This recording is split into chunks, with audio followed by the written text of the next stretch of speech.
আচ্ছা, যেটা যেটা সমস্যা ছিল দেখো সবাই, নিরপেক্ষ যৌগের মৌলের জারণ সংখ্যা হয় এটা তো কারো সমস্যা নাই। নিরপেক্ষ মৌলের জারণ সংখ্যা 0। আয়রনের জারণ সংখ্যা হতে পারে। আয়রন মানে হচ্ছে কি ফেরাস আর ফেরিক দুইটা আয়ন হয়, একটা হচ্ছে +2 আর একটা হচ্ছে +3, +4 হয় না, তাহলে 1 আর 2 সঠিক। কারণ আয়রন লোহার যোজন নিচে 2 3। নিচের কোনটি কাপড় কাঁচা সোডার সংখ্যা? দুপুরটা হচ্ছে খাবার সোডা, আর এই আর এটা হচ্ছে ক্ষারক, এটাও কস্টিক সোডা। দেখো এটা প্রথমটা হচ্ছে খাবার সোডা, শেষেরটা নাম হচ্ছে কস্টিক সোডা, আর 2 নাম্বারটা হচ্ছে খাবার সোডা আর কাপড় কাঁচা সোডা। তারপরে গ্যাসীয় বিক্রিয়া সাম্যাবস্থার চাপ দ্বারা প্রভাবিত হয় কখন? এটা যখন উভয় পাশের মূল সংখ্যা সমান হয় না, তখন ওদিনকে বুঝাইছি। কোনটি জারণ অসম্ভব? জারণ অসম্ভব বলতে বোঝায় কি কে ইলেকট্রন দিতে পারবে না, এখানে কে ইলেকট্রন দিতে পারবে না তার জারণ অসম্ভব। যেমন ক্লোরিন ইলেকট্রন দিতে পারবে, কারণ সে আগে ইলেকট্রন গ্রহণ করছিল, এখন সে ইলেকট্রন দিতে পারবে।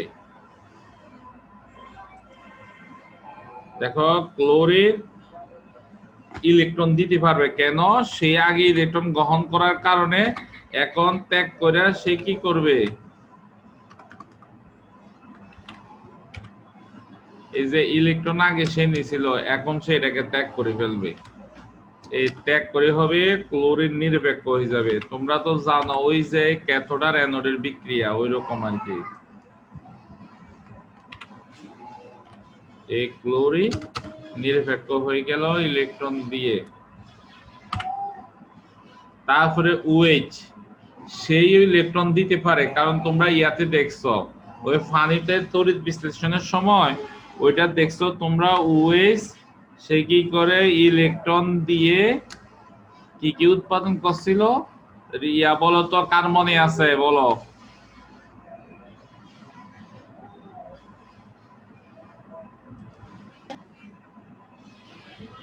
হ্যাঁ, দিয়ে হইব 2 অণু পানি 2H2O, তারপরে উৎপাদন করে হয়েছে অক্সিজেন গ্যাস, তারপরে উৎপাদন করে 4 অণু ইলেকট্রন, এটা উৎপাদন করে এই OH ইলেকট্রন দিয়ে। এটা বিস্তারিত লম্বা বিক্রিয়া ওই অধ্যায়ে আলোচনা করছিলাম। ফেরাস দেখো লোহা যে Fe, এই লোহা প্রথমে একটা ইলেকট্রন দিবে, ইলেকট্রন দিয়ে প্রথম দেয় 2টা ইলেকট্রন,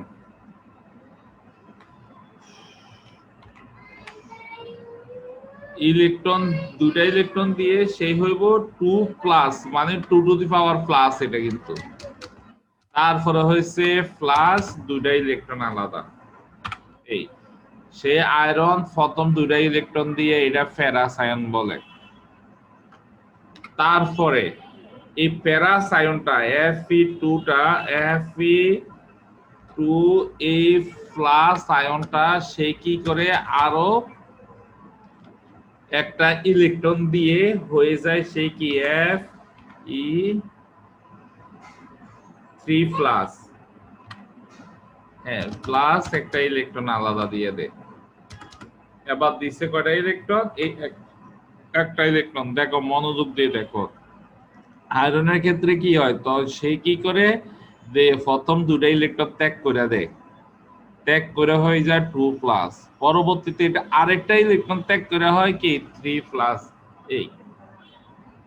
এই জন্য কি জারণ সম্ভব মানে জারণ অসম্ভব মানে সে ইলেকট্রন সে দিতে পারবে না। তাহলে দেখলাম আমরা প্রথমটাও দিছে ইলেকট্রন, ওই খ নাম্বারও দিছে, লাস্টেরটা ইলেকট্রন দিছে, তাহলে মধ্যখানে একটা ইলেকট্রন দেওয়া অসম্ভব। সালফেট আয়ন ইলেকট্রন দিতে পারে না। দেখো তো এই জায়গাটা বুঝাইছে কিনা তোমাদের?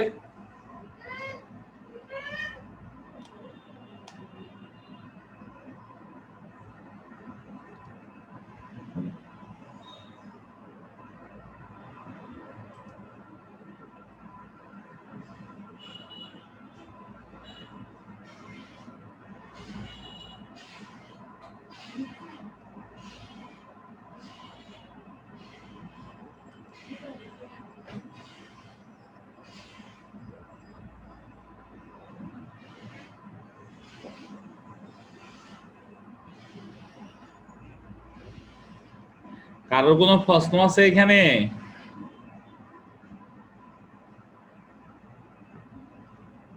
আমার কথা কি তোমরা শুনতেছো? হ্যাঁ স্যার। আচ্ছা, এরপরে আসো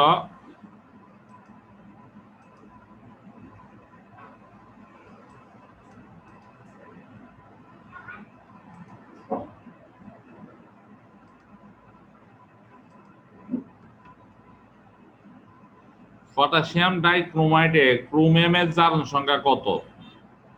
পটাশিয়াম ডাইক্রোমাইডের সংকেত কে কে জানো? Sir K2Cr2O7। হ্যাঁ, Cr2, তারপরে হইছে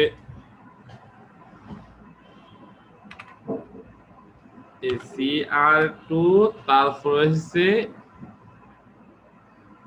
বলে তো গেছে K2Cr2O7।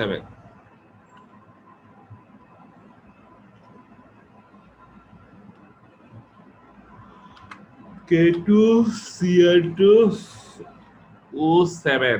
এবার এটা জারণ সংখ্যা বার করতে বলছে। তাসমিনের এটা হয়েছিল? জি স্যার। এবার দেখো, তোমাদের আমরা জানি পটাশিয়ামের যোজনী হচ্ছে 1।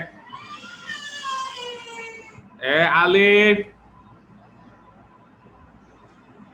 পটাশিয়ামের যোজনী 1, এই জন্য তার জারণ সংখ্যা হবে +1। এবার এটাকে গুণ করব আমরা, কত দ্বারা গুণ করব? এটাকে 2 দ্বারা গুণ করব। আমি স্টার চিহ্ন দিচ্ছি গুণের পরিবর্তে। কেন 2? ওই পটাশিয়ামের সাথে এখানে 2 আছে এটা। এরপরে আসো ক্রোমিয়ামের জারণ মান বার করতে হবে। আমরা ক্রোমিয়ামের জারণ মানটা আমরা x ধরছিলাম, তো এইখানেও আমরা কি করব? x ধরব, গুণের পরিবর্তে স্টার চিহ্ন দিলাম x, এখানে 2 আছে 2। এরপরে দেখো সবাই, অক্সিজেন অধাতু দেখা তার জারণ মান হচ্ছে কত?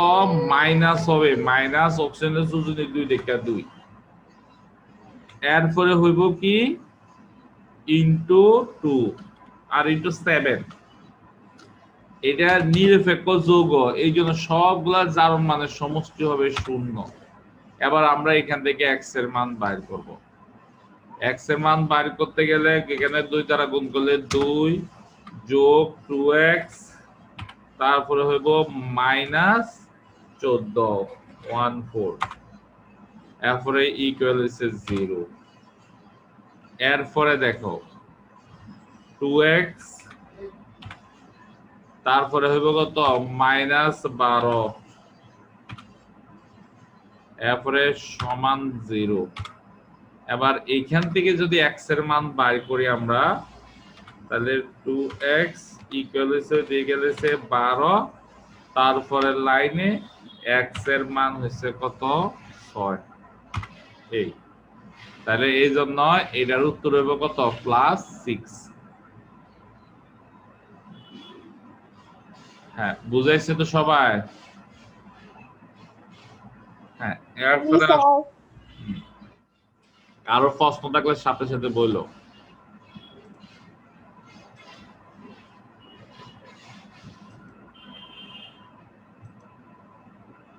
পোকামাকড় কামড়ের জ্বালা যন্ত্রণা নিবারণের জন্য ক্ষতস্থানে কোনটি ব্যবহার করা হয়?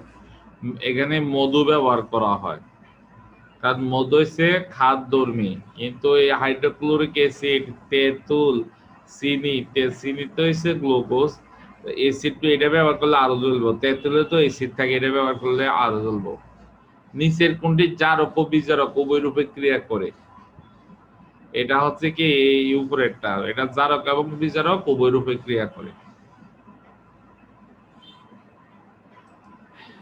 এরপরে আসো ইলেকট্রনীয় মতবাদ অনুসারে জারণ হলো কোন পদার্থ হতে ইলেকট্রন অপসারণ। হ্যাঁ, ঠিক আছে।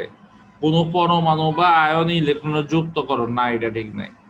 কোন আয়নের ধনাত্মক চার্জ বৃদ্ধিকরণ, মানে ইলেকট্রন ত্যাগ করলে তো ধনাত্মক চার্জের পরিমাণ বাড়ে। এই জন্য জারণ হচ্ছে এখানে এটা সঠিক উত্তর হবে 1 নাম্বার আর 3 নাম্বার। আবার বলি জারণ মানে হচ্ছে কি ইলেকট্রন ত্যাগ। ইলেকট্রন ত্যাগ করলে তো ধনাত্মক আয়নের পরিমাণ বাড়বে। ওদিনকে স্যারে লিখে দিছিলাম, এই জন্য এটা উত্তর হচ্ছে 1 আর 3 সঠিক। জ্বালানির আংশিক দহনে কোন গ্যাসটি উৎপন্ন হয়? আংশিক দহনে কার্বন মনোক্সাইড উৎপাদন হয়, যেটা খুবই ক্ষতিকর।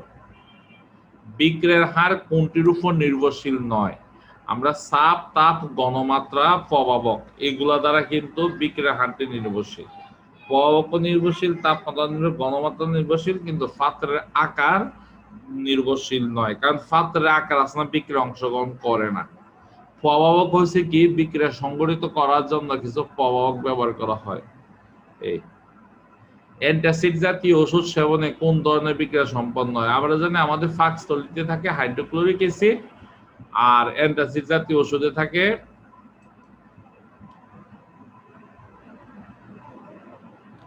অ্যান্টাসিড জাতীয় ওষুধে থাকে হচ্ছে কি ক্ষারীয় পদার্থ। তোমরা বিক্রিয়া করলে সমান বিক্রিয়া হয়। এরপরে আসো ইথিলিন হতে পলিথিনের তৈরি বিক্রিয়াটি কি বিক্রিয়া? ইথিলিন ওদিনকে বিক্রিয়াটা দেখাইছিলাম তোমাদেরকে, এরকম ছিল বিক্রিয়াটা। এই CH2 তারপরে ছিল ডাবল বন্ধন, আবার ছিল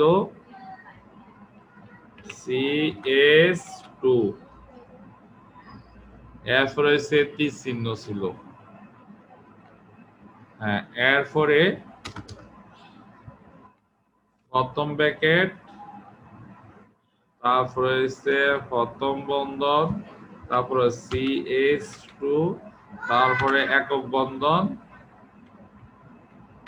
স্মল লেখা দিয়ে দিই CH2A2, এই বিক্রিয়াটা ছিল।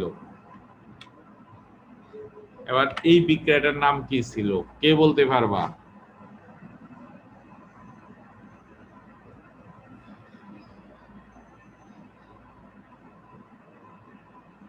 কে একজনে বলো নাম কি ছিল এটা?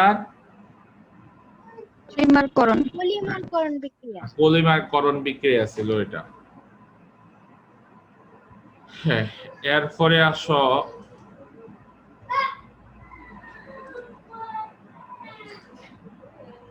হ্যাঁ, অ্যালুমিনিয়াম ধাতুকে বায়ুর সংস্পর্শে আসতে রোধ করে কে? অ্যালুমিনিয়াম অক্সাইড ওইখানে আছে। কপারকে রোধ করেছে কপার অক্সাইড। হ্যাঁ, এইগুলো। প্রতি কত তাপমাত্রা বৃদ্ধিতে বিক্রিয়া গতির দ্বিগুণ হয়? এটা আমরা জানি 10 ডিগ্রি সেলসিয়াস। হ্যাঁ, মৌমাছি পোকার কামড়ে ক্ষতস্থানে বিষ প্রবেশ করে, তাতে কি থাকে? ক্ষার, অ্যাসিড, লবণ, অ্যালকোহল। এটা তো জানি অ্যাসিড থাকে। বিক্রিয়ায় একক সময়ে উৎপন্ন উৎপাদের পরিমাণকে কি বলা হয়? বিক্রিয়ার হার। এবার আসো এত এর জারণ সংখ্যা কত? এত এর জারণ সংখ্যা কত আমরা এটা ইয়া করছিলাম, পড়াইছে ওদিনকে বের করে দেখাইছিলাম। কারণ এতই যার তোমাদেরকে আমি বলছিলাম যার জারণ সংখ্যা বাইর করতে হবে তাকে এক্স ধরবো। তো এখানে সোডিয়ামের যোজনী 1, তার জারণ সংখ্যা হচ্ছে +1, এই +1, কারণ ধাতু দেখে হচ্ছে প্লাস হয়েছে। এরপরে আসো অক্সিজেনের জারণ সংখ্যা বাইর করবো, তো অক্সিজেনের জারণ সংখ্যা এক্স ধরবো। এইখানে 2 আছে দিকে এটা সরাসরি আমি 2x লিখে ফেললাম, সমান সমান হইবে কত? 0। এবার এখানে x এর মান বাইর করো। x টা হবে কত? 2x।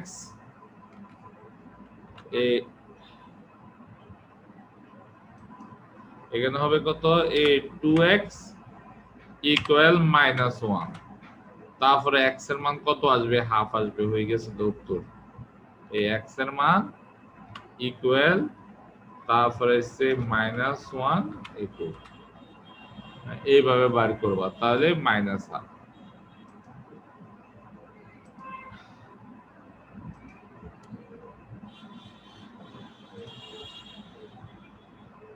এরপর সব কোনটি জারক পদার্থ? হ্যাঁ, জারক অক্সিজেন জারক পদার্থ, কারণ অক্সিজেন ইলেকট্রন গ্রহণ করে, এই জন্য সে জারক পদার্থ। হাইড্রোজেন ইলেকট্রন গ্রহণ করে না, হাইড্রোজেন উৎপাদন করে, মানে অধাতু হইলে জারক পদার্থ। এটা তোমাদের রাখবে। ধাতুর সময়ের জারণ সংখ্যা কত? ধাতুর সময়ের জারণ সংখ্যা এতক্ষণ বুঝাইতেছিলাম, ধনাত্মক হয়। ম্যাগনেসিয়ামের জারণ সংখ্যা কত? ম্যাগনেসিয়াম তো যোজনীয়, এটার আর বার দেখো ম্যাগনেসিয়ামের জারণ সংখ্যা কত, এরকম বের করার জন্য একটা জিনিস বুঝাই তোমাদের আমি। এখানে এই যে এখানে সালফেটের পুরাটা জারণ সংখ্যা হচ্ছে -2। এই যে এই সালফেট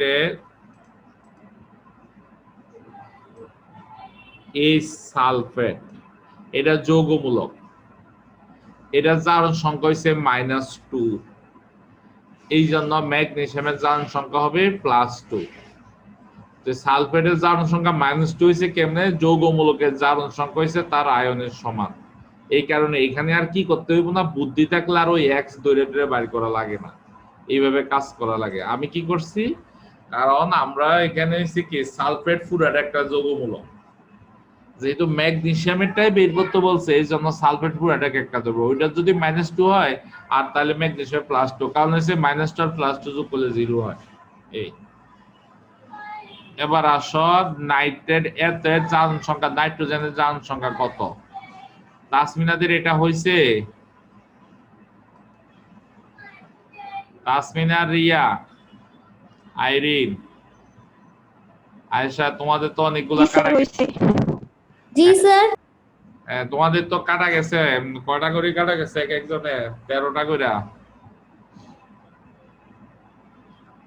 হ্যাঁ দেখো, এখানে নাইট্রোজেনের জারণ সংখ্যা বাইর করতে বলছে।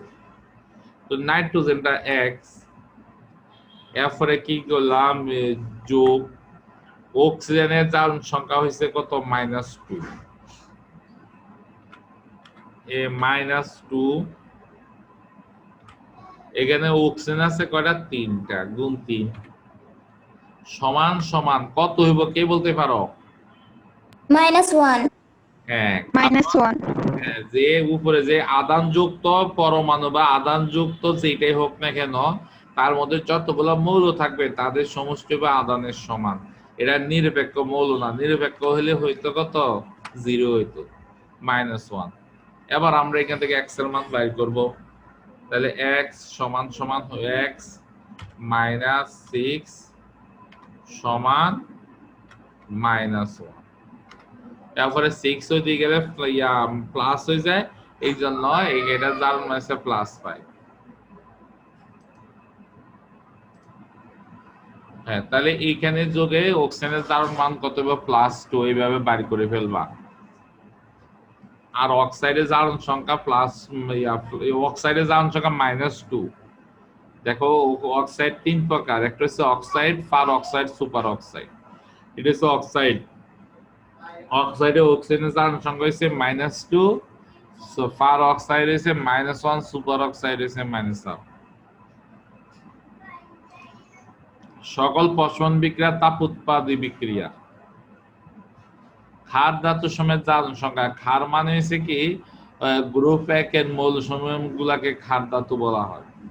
এই জন্য গ্রুপ 1 এ পটাশিয়াম, সোডিয়াম, লিথিয়াম এগুলা জারণ মান হচ্ছে +1। অক্সিজেন এর জারণ সংখ্যা কত? তোমাদের মনে হয় এটা বলেছে, কার কার এটা বলেছে? আয়শার বলেছে নাকি এটা?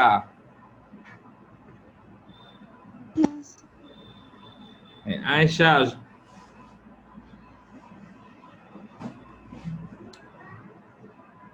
সুমির বলেছে। স্যার এর মান 0 হবে না? হ্যাঁ, এটার মান 0 হবে, মাথা রাখবা। অক্সিজেন এটা কারণে সে এক আছে, নিরপেক্ষ, নিরপেক্ষ হলে 0 হবে।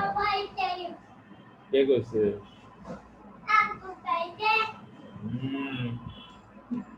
তোমার আব্বু যাবনি।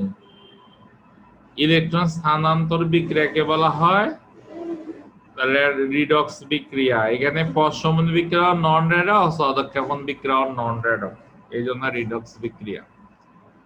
পার অক্সাইড অক্সিজেনের জারণ সংখ্যা কত? স্যার একটু আগে বলছিলাম -1। তাপ উৎপাদী বিক্রিয়ার ক্ষেত্রে ডেল্টা এস এর ঋণাত্মক হয়। তারপরে বন্ধন ভাঙার প্রয়োজনীয় শক্তি আর বন্ধন সৃষ্টিতে নির্গত শক্তি বেশি হয়। এটা অষ্টম অধ্যায়ে এখানে চলে এসেছে। ওই তাপ উৎপাদী বিক্রিয়ার কথা আছে যে এই জন্য। বিক্রিয়ার পাত্র বিক্রিয়ার দ্রবণ ঠান্ডা হয়, এটা ঠান্ডা হয় না, তাপ উৎপাদন হলে তো এগুলা গরম হয়ে যায়, এই জন্য এটা কত বলছি, তাপ উৎপাদী বিক্রিয়ার ক্ষেত্রে ডেল্টা এস এর ঋণাত্মক, ঠিক আছে, বন্ধন ভাঙার প্রয়োজনীয় শক্তি, বন্ধন সৃষ্টিতে নির্গত শক্তি, এটা হইব 1 আর 2 সঠিক হইব 3 ভোল্ট।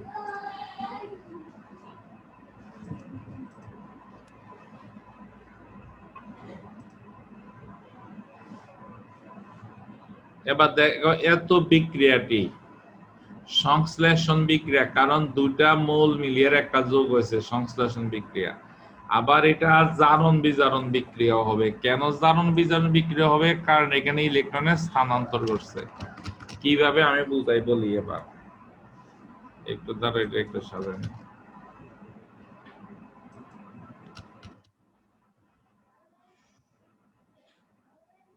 এবার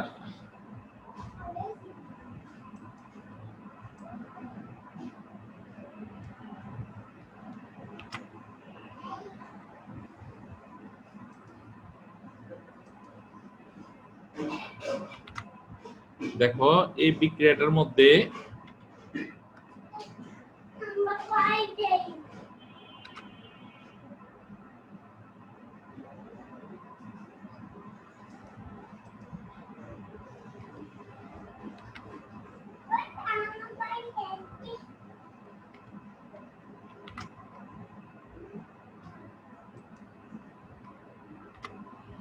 এই বিক্রিয়াটার মধ্যে আবার দেখো এখানে অক্সিজেনের জারণ সংখ্যা 0,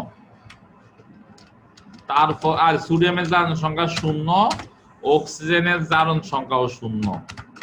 এখানে সোডিয়ামের যোজনী হয়েছে 1, এই জন্য সোডিয়ামের জারণ সংখ্যা হবে +1। এরপরে অক্সিজেনের জারণ সংখ্যা হবে কত? -2। দেখো যে এখান দেখো জারণ মানে হ্রাস বৃদ্ধি করছে। জারণ মানে হ্রাস বৃদ্ধি করলে এই বিক্রিয়া রয়েছে কি জারণ বিজারণ বিক্রিয়া। এরপরে আবার বলছে কি সংযোজন বিক্রিয়া। তাহলে এটা প্রশ্নটা উত্তর ভুল। এটা কি হইব? সংশ্লেষণ বিক্রিয়া হবে, জারণ বিজারণ বিক্রিয়া হবে, আবার কি হবে? সংযোজন বিক্রিয়া হবে, দহন বিক্রিয়া হবে। 3টা হবে, কারণ দহন বিক্রিয়া হচ্ছে বায়ুর উপস্থিতিতে ওই মৌলের অক্সাইডে রূপান্তর হওয়াটা দহন বলে। তাহলে এটা 3টা হবে। দেখো সংশ্লেষণ বিক্রিয়া হবে। ওরে সংশ্লেষণের সাথে এখানে কি দেওয়া আছে? সংশ্লেষণ বিজারণ বিক্রিয়া লেখা আছে, এই জন্য এটা ওই 1 নাম্বারটা ভুল। তাহলে সংশ্লেষণ, এই দেখো এখানে সংশ্লেষণের ভিতরে বিজারণ লিখে দিয়েছে, এই জন্য 1 নাম্বার অপশনটা ভুল। যদি বিজারণ না লিখতো সংশ্লেষণ বিক্রিয়া ঠিক আছে, জারণ বিজারণ বিক্রিয়া ঠিক আছে, আবার সংযোজন বিক্রিয়া ঠিক আছে, শুধু বিজারণ হইতো না, জারণ বিজারণ হইতো। এই কারণে এখানে 2 আর 3 সঠিক হয়েছে। এইভাবে যখন অবজেক্টিভ আসবে তোমাদের বলবে নিচের কোনটি জারণ বিজারণ বিক্রিয়া, নিচের কোনটি জারণ বিজারণ বিক্রিয়া নয়, তোমরা এইরকম জারণ মান লিখে তারপরে আইডেন্টিফাই করবা। এরপরে আসো, অধিকাংশ অধিক্ষেপণ বিক্রিয়া হয়েছে দ্বিপ্রতিস্থাপন বিক্রিয়া। অধিক্ষেপণ বিক্রিয়া দেখাইতেছে একটা দ্বিপ্রতিস্থাপন বিক্রিয়া কেন বলা হয়েছে, এটাকে যে কোনো একটা অধিক্ষেপণ বিক্রিয়া আমরা লিখি, যেমন অ্যালুমিনিয়াম হাইড্রোক্সাইড,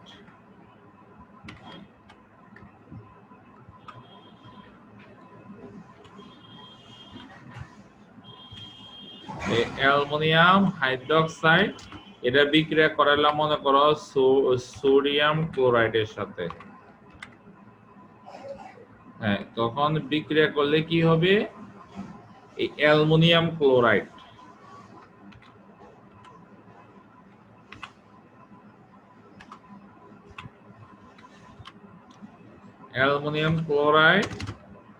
এ প্লাস হবে পানি H2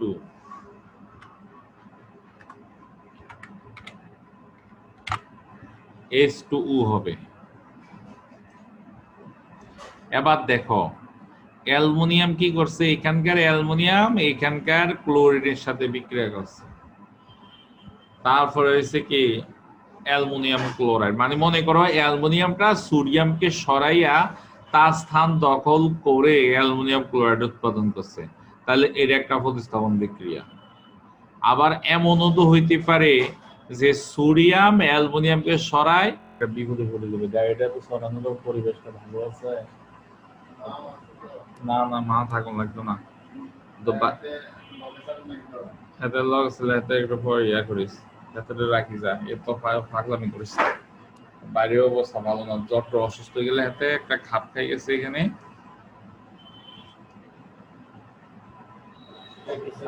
ফাঁকি দিয়ে যাইস।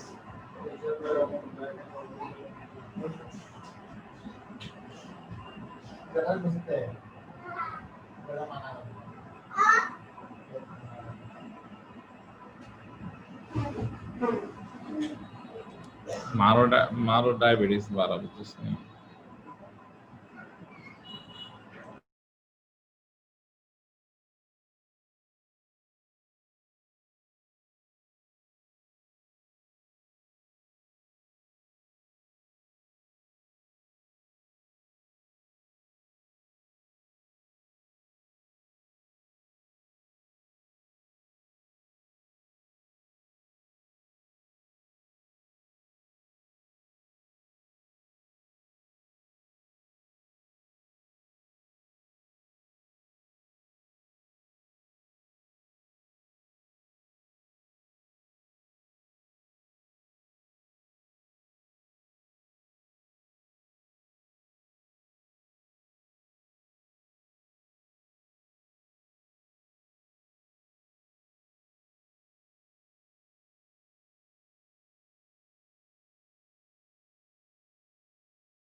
এরপর দেখো তাহলে ইয়াগুলা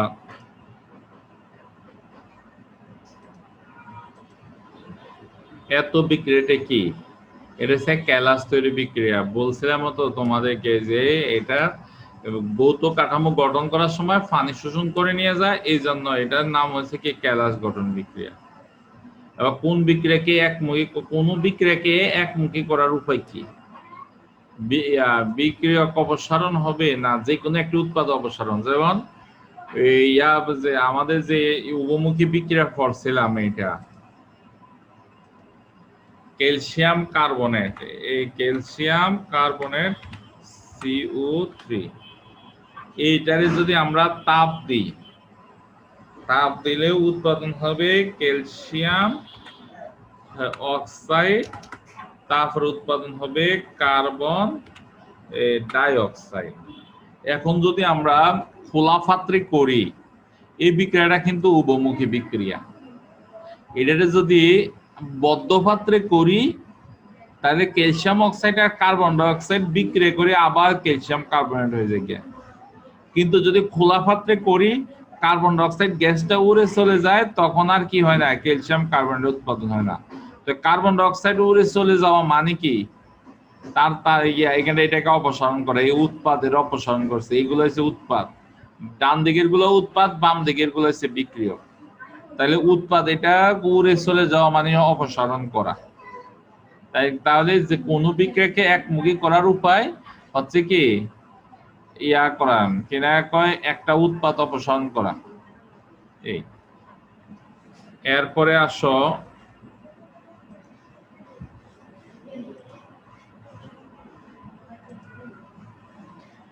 25 ডিগ্রি সেলসিয়াস তাপমাত্রা বা এটা হচ্ছে প্রমাণ তাপমাত্রা তীব্র এসিড তীব্র ক্ষারের সমান তাপ তো আমরা জানি ডেল্টা এস এর মান মাইনাস 57.34 কিলোজুল। কোনটি একই সাথে জারক বিজারক রূপে কাজ করে? হ্যাঁ, সালফার ডাইঅক্সাইড। এরপরে আসো, তাপ উৎপাদী বিক্রিয়ার তাপমাত্রা বাড়ালে কি ঘটে? তাপমাত্রা বাড়ালে উৎপাদ কমে যায়, কারণ হচ্ছে তাপ উৎপাদী বিক্রিয়ার ক্ষেত্রে তাপমাত্রা বাড়ালে উৎপাদ কমে যায়। এই কথাটা কেন আসছে দেখো, একটা তাপ উৎপাদী বিক্রিয়া তোমাদেরকে লিখে দেখায়।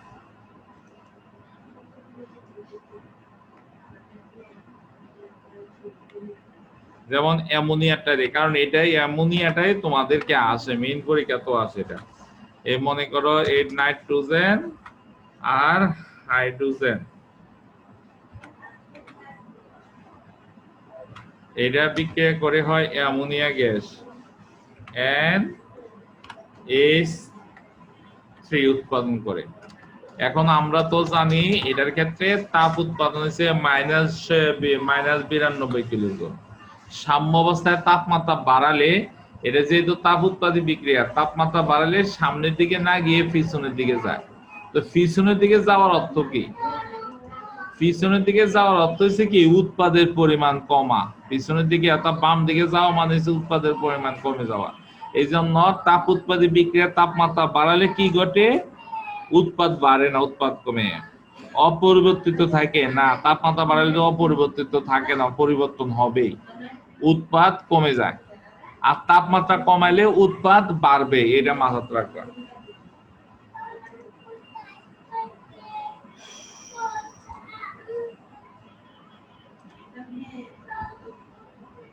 নিচে কোন যৌগটি পানিতে অদ্রবণীয়? সোডিয়াম ক্লোরাইড পানিতে দ্রবীভূত হয়, এটা হয়েছে গ্লুকোজ পানিতে দ্রবীভূত হয়। ম্যাগনেসিয়াম ক্লোরাইড পানিতে দ্রবীভূত হয়, কিন্তু বেরিলিয়াম ক্লোরাইড এটা পানিতে দ্রবীভূত হয় না। তোমাদের বইয়ে একটা আগের বইয়ে শখ করে একটা ইয়া ছিল মেইন বইয়ের মধ্যে, কে কে পানিতে দ্রবীভূত হয় না ওই ইয়ার মধ্যে অধক্ষেপণ বিক্রিয়ার কাছে। কিন্তু কালকে আমি খুঁজে দেখি যে আমার মানে অনলাইনে যে বইটা আছে ওইটাতে নাই। তোমাদের গাইডের মধ্যে থাকতে পারে, কারা যে পানিতে দ্রবীভূত হয় না একটা বক্সের মধ্যে দেওয়া থাকতে পারে।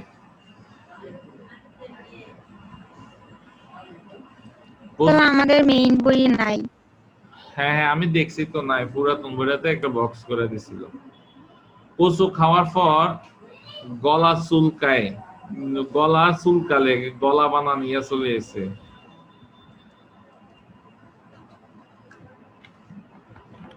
হ্যাঁ, কচু খাওয়ার পর গলা কেন চুলকাইব? কারণ হচ্ছে কচু হচ্ছে কি ক্ষার জাতীয় পদার্থ।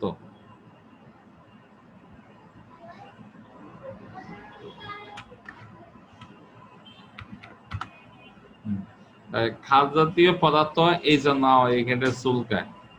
কিন্তু আমরা ইয়া খাই, কিনা কয় যখন আমরা তেঁতুল বা লেবু খাই, কচু খাওয়ার গলা চুলকালে তখন ভালো হয়ে যায়, কারণ তখন প্রশমন বিক্রিয়া ঘটে। তাহলে সে কচু ক্ষার জাতীয় এবং তেঁতুল এসিড জাতীয় পদার্থ। আর তেঁতুল তো আমরা জানি এসিড আছে।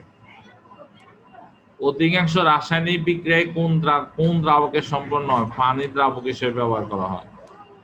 ইথারও দ্রাবক আছে, অ্যালকোহলও দ্রাবক আছে, তা পানীয় দ্রাবক, তেলও কিন্তু দ্রাবক। দ্রাবক কি এটা তো আমরা জানি, দ্রাবক হচ্ছে যারা অন্যকে দ্রবীভূত করতে পারে তারা। এই পারঅক্সাইডে অক্সিজেনের জারণ সংখ্যা কত বলা হয়েছিল আগে একবার আসলে মনে হয়। কোনটি বরফের সংকেত? এটা তো পানির সংকেত। নিচেরটা এটা কোনো সংকেতে না, এটা হচ্ছে হাইড্রোজেন পারঅক্সাইডের সংকেত। আর এইটা হচ্ছে বরফের সংকেত। এটা বরফের সংকেত কেন হয়েছে? কারণ বরফের অনেকগুলা পানির অণু মিলিয়ে একটা খণ্ড হয়, এই জন্য। আর কয়টা পানির অণু মিলিয়ে একটা খণ্ড হয় এটা জানা নাই দেখে বরফের সংকেত হয়েছে এখানে এন ব্যবহার করছে। হ্যাঁ, এত যোগে ফসফরাসের জারণ মান কত? ক্লোরিনের জারণ মান হচ্ছে যোজনী 1, তো 5টা ক্লোরিন আছে, এই জন্য ফসফরাসের জারণ মান হচ্ছে 5। কিছু এমনি মুখস্থ করে লইতে হইব। এত অক্সিজেনের সাথে বিক্রিয়া করে কি উৎপাদন হতে পারে? অক্সিজেনের সাথে বিক্রিয়া করে দহন বিক্রিয়া কার্বন ডাই অক্সাইড, পানি, তাপ তিনটা উৎপাদন হয়। মানে তার মানে সবগুলাই উত্তর, আর আমরা বাসায় রান্নার কাজে এটা ব্যবহার করা হয়। এত বৃষ্টির পানির সাথে বিক্রিয়া করে কোনটি তৈরি করে? দেখো এটা sulphur try oxide. Sulphuric acid উৎপাদন হয় কোন গ্যাস থেকে? সালফার ট্রাই অক্সাইড থেকে।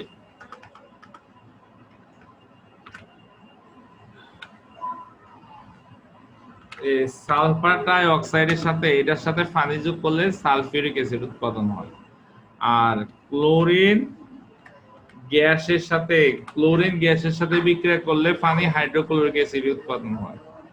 আর কার্বন ডাই অক্সাইডের সাথে বিক্রিয়া করলে ইয়া উৎপাদন হবে কিনা কয় কার্বনিক অ্যাসিড উৎপাদন হয়।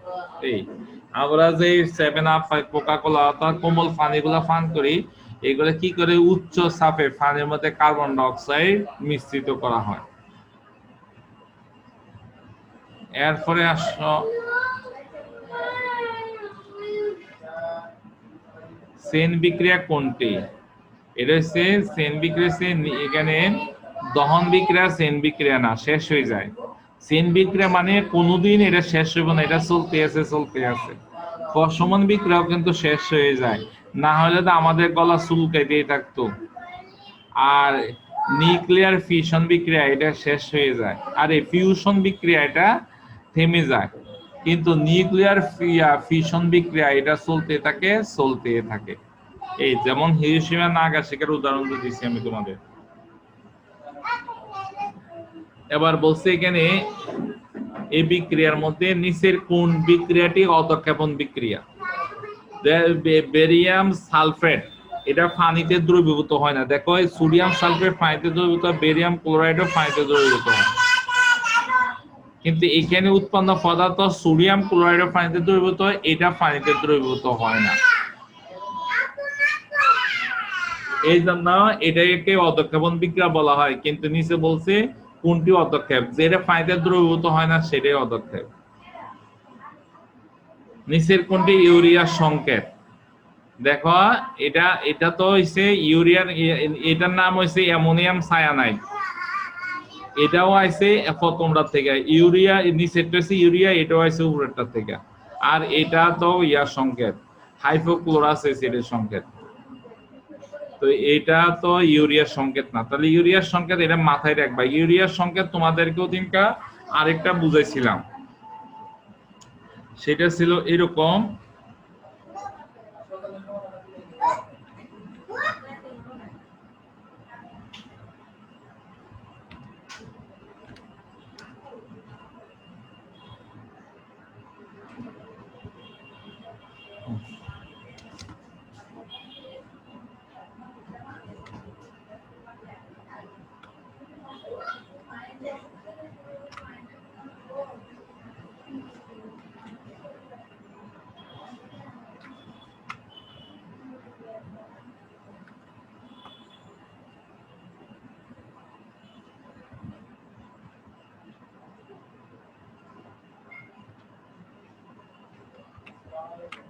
হ্যাঁ, এটাও কিন্তু ইউরিয়ার সংকেত। তাহলে এই দুইটা মাথাতে রাখবে। এবার আসো এই বিক্রিয়াটি কোন ধরনের বিক্রিয়া? এবার আসো এটা কে কে বুঝছো বলো তো?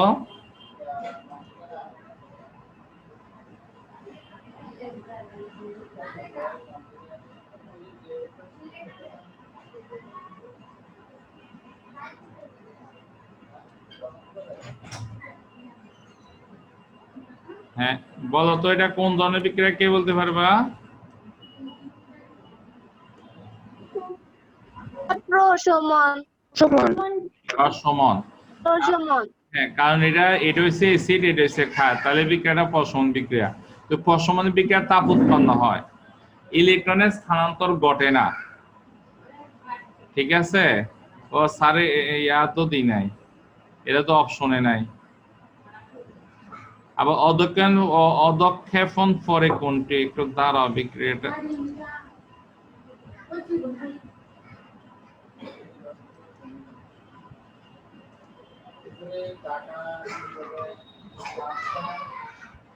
কি কি উৎপাদন হয় এখানে? Magnesium sulphate.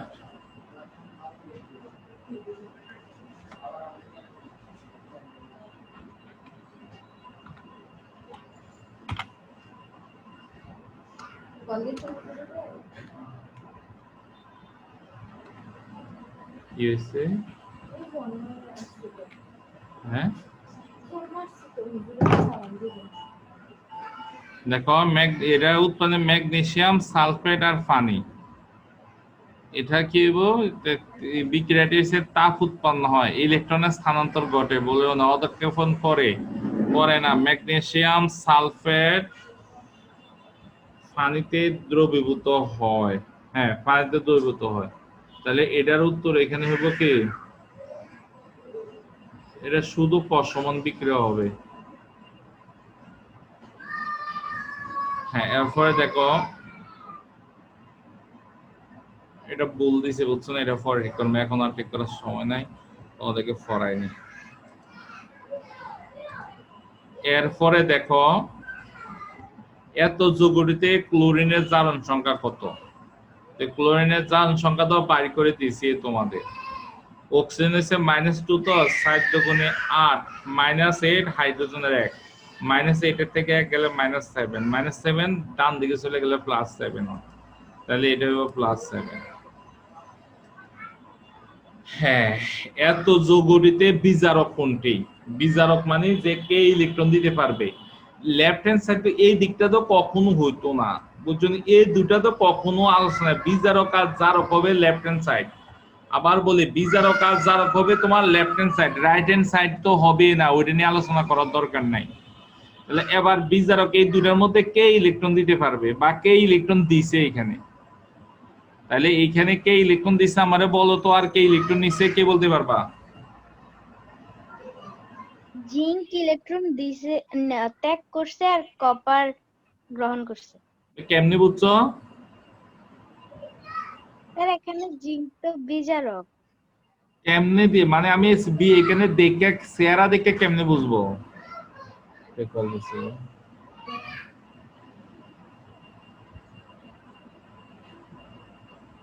বলো, চেহারা দেখে কিভাবে বোঝার উপায় আছে?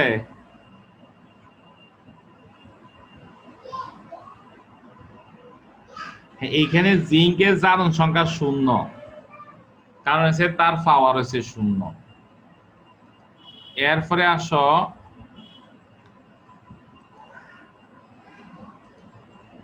এরপরে জিঙ্কের এখানে পাওয়ার 0, কিন্তু এখানে পাওয়ার হচ্ছে প্লাস, দুইটা প্লাস মানে হচ্ছে 2+। জারণ মান আমরা বলছিলাম না, ইলেকট্রন ত্যাগ করলে ইয়া হয় ধনাত্মক আদানের পরিমাণ বাড়ে, ইলেকট্রন গ্রহণ করলে ধনাত্মক আদানের পরিমাণ কমে বা ঋণাত্মক আদান হয়।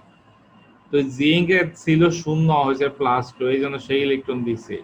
কপারে ছিল দুইটা প্লাস, কিন্তু পরবর্তীতে কপারের কোনো প্লাস চিহ্নই নাই। তাহলে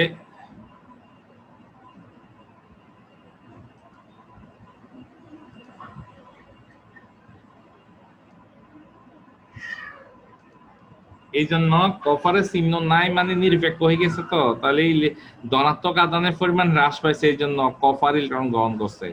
যে ইলেকট্রন দেয় সেই বিজারক, আর যে ইলেকট্রন নেয় সেই হচ্ছে জারক।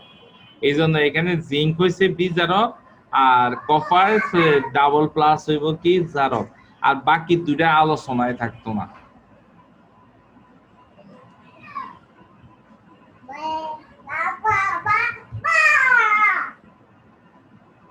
কোন বিক্রিয়া হাইড্রোজেন বোমা তৈরির মূল ভিত্তি?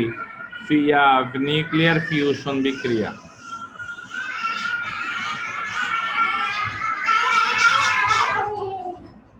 আচ্ছা, এটা বলেছে এরা নেকলেস হবে না, এটা হইব নিউক্লিয়াসকে।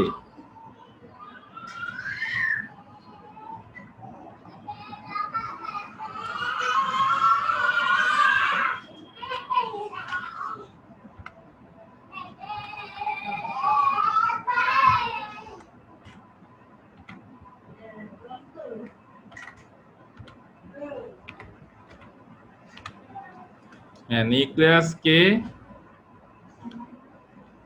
আঘাত করা হয় কোনটি দ্বারা? এটা তো আমরা জানি যে ওই নিউটন দ্বারা আঘাত করা হয়। আবার এত যোগড়িতে এটা হচ্ছে মৌল 3টি। মোট জারণ সংখ্যা কত? এটা নিরপেক্ষ মৌল, জারণ সংখ্যা হচ্ছে 0। তারপরে দেখো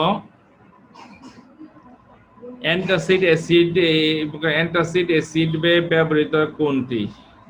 এটা অ্যালুমিনিয়াম অক্সাইড হাইড্রোক্সাইডে ব্যবহার হয়, ম্যাগনেসিয়াম হাইড্রোক্সাইডে ব্যবহার হয়।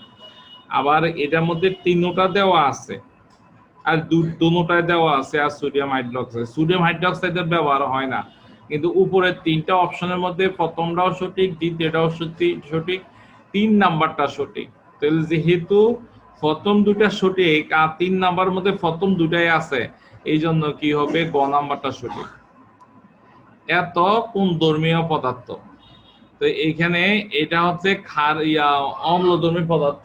অম্লধর্মী পদার্থ কাকে বলে? ক্ষারধর্মী পদার্থ কেমনে বুঝবো?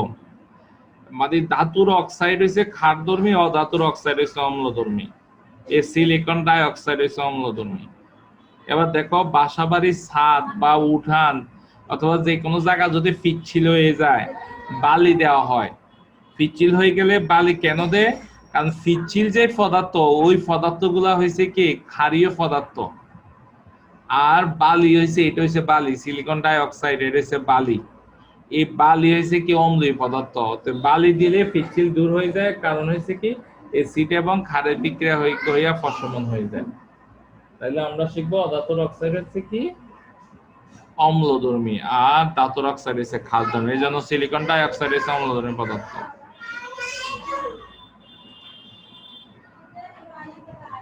তাহলে শেষ। এইভাবে আছে না, তোমরা এই অধ্যায়ের অবজেক্টিভ করবা। তোমাদের কি ওই অধ্যায় কি পরীক্ষা নিছিলাম রসায়নে? হ্যাঁ,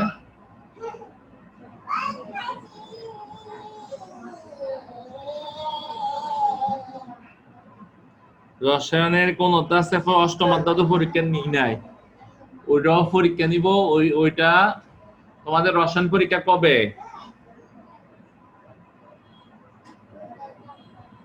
তাসমিনা,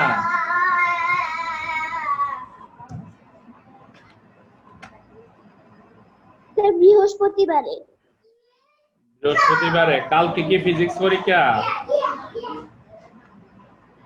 জি স্যার।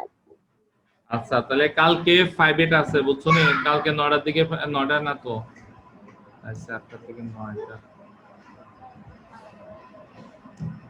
কালকে 12টার দিকে জয়েন করবা সবাই, কারণ স্যারের 5 বেস আছে কালকে। তো এটা গেছে। তাহলে রসায়নে এই অধ্যায়টা আজকে একটু পড়ো। আজকে তো আবার হচ্ছে তোমাদের বাংলাদেশ বিশ্ব পরিচয় পরীক্ষা। স্যার আমার তো 12টায় প্রাইভেট আছে। ওই ইয়ানি কালকে নি? জি স্যার। স্যার আমারও। এখন কি করতাম কো? স্যারের কালকে 8টা থেকে 9টা। না, আচ্ছা 9টা বাজার একটু পরে 9টা 20-এর দিকে জয়েন করে সবাই, বুঝছো নি? এই আচ্ছা, তাহলে রসায়ন গেল এটা। এখন বায়োলজি।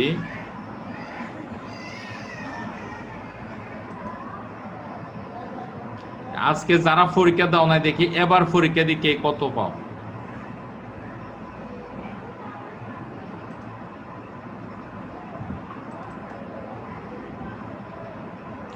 যেটা পরীক্ষা দিবে না এটার কালকে আছে না, সাইজ করবো আমি।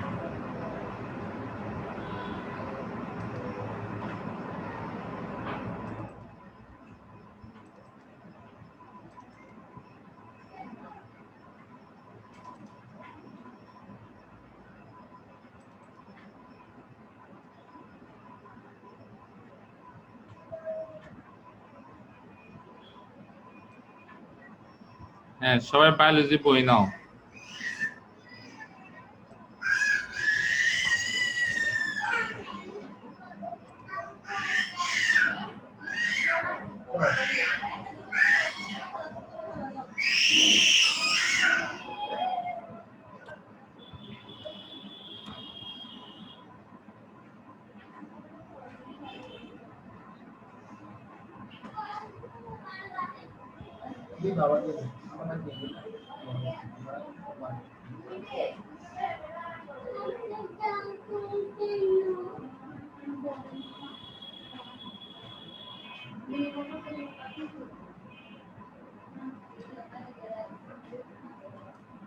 আচ্ছা, তোমাদেরকে সৌদিনকে স্যার এগুলা কৌশিক জালিকা এগুলা পড়াইছিলাম।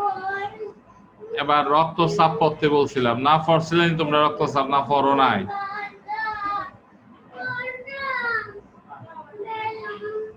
হ্যাঁ, আচ্ছা রক্তচাপ দেখো, কি বলছে, চিকিৎসকদের মতে পরিণত বয়সে একজন মানুষের আদর্শ রক্তচাপ সাধারণত 120/80 মিলিমিটার মানের কাছাকাছি। ডাক্তাররা যে মাপে তাদের এখানে দুইটা হাই প্রেশার লো প্রেশার এরকম করে মাপে। তো এখানে হাই প্রেশার লো প্রেশার বলতে হাই প্রেশার মানে 120টা বেড়ে যাওয়া, লো প্রেশার মানে 120টা কমে যাওয়া। মূলত উঠানামা করে কিন্তু 120টা, এই 80টা উঠানামা খুব কমই করে, এটা করলে একটু সমস্যা, তারপরও এটাও উঠানামা করে। তো দেখো এত মানে কাছাকাছি রক্তচাপকে দুটি সংখ্যা উল্লেখ করা হয়, প্রথমটি উচ্চমান, দ্বিতীয়টি নিম্নমান। রক্তের উচ্চ চাপকে সিস্টোলিক চাপ বলে, যার আদর্শ মান হচ্ছে 100 মিলিমিটারের নিচে। নিম্ন চাপকে ডায়াস্টোলিক চাপ বলা হয়, এই চাপটি আদর্শ মান হচ্ছে 80 মিলিমিটারের নিচে। তাহলে ইয়া হচ্ছে কি দুইটা, একটা হচ্ছে সিস্টোলিক আর একটা হচ্ছে ডায়াস্টোলিক। এবার দুটার মান তো বলছি 120 এর নিচে সিস্টোলিক, ডায়াস্টোলিক হচ্ছে 80। এই চাপটি হৃৎপিণ্ডের দুটি বিটের মাঝামাঝি সময় রক্ত নালীতে সৃষ্টি হয়। এটা সৃষ্টি হয় রক্ত নালীতে। দুই ধরনের রক্তচাপের পার্থক্যকে ধমনীঘাত বা নাড়ীঘাত চাপ বলা হয়। তাহলে দেখো এই চাপটি দুই ধরনের রক্তচাপকে, এই উপরে দুইটা ধরনের রক্তচাপের পার্থক্যকে ধমনীঘাত বা নাড়ীঘাত চাপ বলা হয়। সাধারণত সুস্থ অবস্থায় হাতের কবজিতে রেট তথা হৃদস্পন্দনের মান প্রতি মিনিটে 60 থেকে 100। হাতের কবজি, ডান হাত দিয়া বাম হাতের যে কবজি আছে ওইখানে ধরলে এখানে তো দেখানো যাইতো না, তোমরা ইয়া করতে পারবে। তোমরা তো বিবিআরদের দেখো, ওই ডাক্তাররা যে ধরে হাতের যেখানে ধরে এখানে ধরলে দেখবে যে কি একটা ইয়া কথা রক্তচাপ শুধু নাচতে আছে, ওইখান থেকে ডাক্তাররা বোঝে কি হার্টবিট ঠিক আছে কিনা। কারণ হৃৎপিণ্ডের স্পন্দনের সাথে ওইখানকার যে ইয়াটা আছে, শিরাটা আছে, ওইটা তার সাথে সম্পর্কযুক্ত। আর রক্তচাপ মাপার যন্ত্রের নাম হয়েছে কি স্পিগমোমেনোমিটার, বা সংক্ষেপে বিপি যন্ত্রের সাহায্যে রক্তচাপ মাপা যায়। এই যন্ত্র দিয়ে ডায়াস্টোলিক, সিস্টোলিক চাপ দেখে রক্তচাপ নির্ণয় করা যায়। তাহলে এখানে অনেকগুলো অবজেক্টিভ আমরা পাইছি। উচ্চ রক্তচাপ এটি পড়িয়ে লাইবা। আর প্রতিরোধ হয়েছে কি, প্রতিরোধ হয়েছে কাঁচা লবণ খাওয়া যাইতো না, চর্বিযুক্ত খাবার খাওয়া যাবে না, দুশ্চিন্তা করা যাবে না। তারপরে হচ্ছে কোলেস্টেরল। কোলেস্টেরল হাইড্রোকার্বন কোলেস্টেইন থেকে উৎপন্ন একটি যৌগ। তাহলে কোলেস্টেরলের যৌগ কোথায় থেকে উৎপন্ন, এটা আসবে। উচ্চ শ্রেণীর খনিজ কোষের এটি একটি গুরুত্বপূর্ণ উপাদান। কোলেস্টেরল লিপোপ্রোটিন নামক যৌগ সৃষ্টির মাধ্যমে রক্ত প্রবাহিত হয়। মানে কোলেস্টেরল রক্তে কিভাবে, কোন যৌগ হিসেবে রক্ত প্রবাহিত হয় এমনি আসবে। রক্ত 3 ধরনের লিপোপ্রোটিন দেখা যায়। এলডিএল, লো ডেনসিটি লিপোপ্রোটিন, একে খারাপ কোলেস্টেরল বলা হয় কারণ এটি হৃদরোগের ঝুঁকি বাড়ায়। সাধারণত আমাদের রক্তে 70% এলডিএল থাকে, ব্যক্তি বিশেষে এই পরিমাণ পার্থক্য দেখা যায়। এইচডিএল, হাই ডেনসিটি লিপোপ্রোটিন, একে সাধারণত ভালো কোলেস্টেরল বলা হয়, এটি হৃদরোগের ঝুঁকি কমায়। ট্রাইগ্লিসারাইড, এই কোলেস্টেরল চর্বি হিসাবে রক্তের প্লাজমায় অবস্থান করে। ট্রাইগ্লিসারাইড আমাদের খাদ্যের পানিজ চর্বি অথবা কার্বোহাইড্রেট থেকে তৈরি হয়ে থাকে। নিচে দেখো এগুলা মান দিছে, প্রতি লিটারে মিলিলিটারে কতটুকু থাকে এটা দিয়ে দিছে। তোমরা শুধু এই রক্তচাপ আর এই কোলেস্টেরল এতটুকু পড়ে নিও। অস্থিমজ্জা লিউকেমিয়া রোগ এটি পড়ে, তোমাদের কালকে এইটা জিজ্ঞেস করব, রক্তচাপ আর কোলেস্টেরল এগুলো জিজ্ঞেস করব। আল্লাহ হাফেজ।